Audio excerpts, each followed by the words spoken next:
Apakah anak demam? Tentukan daerah endemis malaria tinggi atau rendah atau non-endemis. Jika daerah non-endemis, tanyakan riwayat berpergian ke daerah endemis malaria dalam 1-2 minggu terakhir dan tentukan daerah risiko sesuai tempat yang dikunjungi. Tanyakan, sudah berapa lama anak demam? Jika lebih dari 7 hari, apakah demam setiap hari? Apakah pernah menderita malaria atau minum obat malaria? Apakah anak menderita campak dalam jangka waktu 3 bulan terakhir? Lihat dan periksa. Lihat dan periksa adanya kaku kuduk. Lihat adanya penyebab lain dari demam. Lihat adanya tanda-tanda campak saat ini, seperti ruam kemerahan di kulit yang menyeluruh, dan terdapat salah satu tanda seperti batuk, pilek, dan mata merah. Klasifikasi demam, endemis malaria tinggi atau rendah.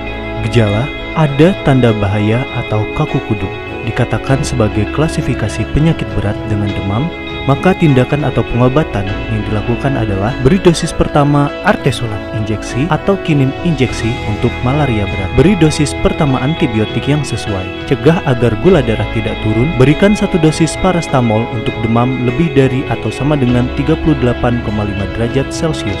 Rujuk segera. Kemasan dan cara pemberian artesunat. Artesunat parenteral tersedia dalam vial yang berisi 60 mg serbuk kering, asam artesunik, dan pelarut dalam ampul yang berisi natrium bikarbonat 5%. Keduanya dicampur untuk membuat 1 ml larutan sodium artesunat. Kemudian diencerkan dengan dextrose 5% atau NaCl 0,9% sebanyak 5 ml sehingga didapatkan konsentrasi 60 mg per 6 ml atau 10 mg per mililiter. Obat diberikan secara bolus perlahan-lahan. Artesunat diberikan dengan dosis 2,4 mg per kilogram berat badan intravena sebanyak 3 kali, yaitu jam ke-0, 12, 24 di hari pertama. Selanjutnya diberikan 2,4 mg per kilogram berat badan intravena setiap 24 jam sehari sampai penderita mampu minum obat oral. Dosis artesunat 3 mg per kilogram berat badan untuk anak berat badan kurang dari atau sama dengan 20 kg. Anak dengan berat badan lebih dari 20 kg menggunakan dosis 2,4 mg per kilogram berat badan. Klasifikasi demam, non-endemis malaria dan tidak ada riwayat berpergian ke daerah malaria. Dengan gejala ada tanda bahaya umum atau kaku kuduk atau usia kurang dari 3 bulan, maka diklasifikasikan sebagai penyakit berat dengan demam. Maka tindakan atau pengobatan yang dilakukan adalah beri dosis pertama antibiotik yang sesuai. Cegah agar gula darah tidak turun. Berikan 1 dosis paracetamol untuk demam lebih dari atau sama dengan 38,5 derajat Celcius. Rujuk segera.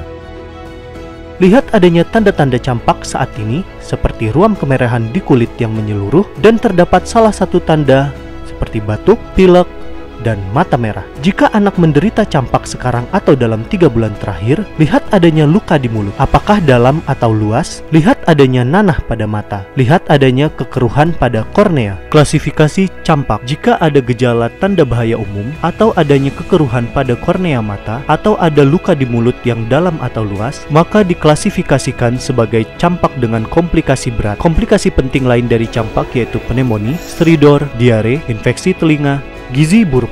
Maka tindakan atau pengobatan yang dilakukan adalah beri vitamin A dosis pengobatan. Beri dosis pertama antibiotik yang sesuai. Jika ada kekeruhan pada kornea atau nanah pada mata, berikan salep mata antibiotik.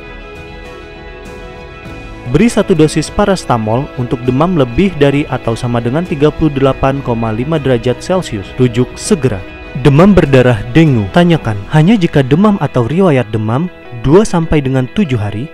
Tanyakan, apakah demam mendadak tinggi dan terus-menerus? Apakah ada nyeri ulu hati atau anak gelisah? Apakah badan anak dingin? Apakah ada muntah? Jika ya, apakah sering? Apakah muntah dengan darah atau seperti kopi? Apakah ada perdarahan di kulit atau hidung atau BAB? Apakah berak berwarna hitam? Apakah di lingkungan sekitar ada yang terinfeksi DBD? Lihat dan raba. Periksa tanda-tanda syok. Ujung ekstremitas terasa dingin dan nadi sangat lemah atau tidak teraba. Lihat adanya perdarahan dari hidung atau gusi, bintik perdarahan di kulit. Lakukan uji tourniquet bila pasien tidak syok dan tidak ada perdarahan. Klasifikasi demam berdarah dengue. Jika ada tanda-tanda syok, nyeri ulu hati, muntah-muntah, perdarahan pada kulit atau hidung atau BAB, atau jika uji tourniquet positif, maka diklasifikasikan sebagai demam berdarah dengue atau DBD. Tindakan atau pengobatan yang dilakukan yaitu, jika ada syok, beri oksigen 2-4 liter per menit dan beri segera cairan intravena sesuai petunjuk. Jika tidak ada syok tapi sering muntah atau malas minum, beri cairan infus ringer laktat atau ringer asetat jumlah cairan rumatan. Jika tidak ada syok, tidak muntah dan masih mau minum, beri oralit atau cairan lain sebanyak mungkin dalam perjalanan ke rumah sakit. Beri dosis pertama paracetamol jika demam tinggi lebih dari atau sama dengan 38,5 derajat Celcius. Tidak boleh golongan salisilat dan ibuprofen. Rujuk segera.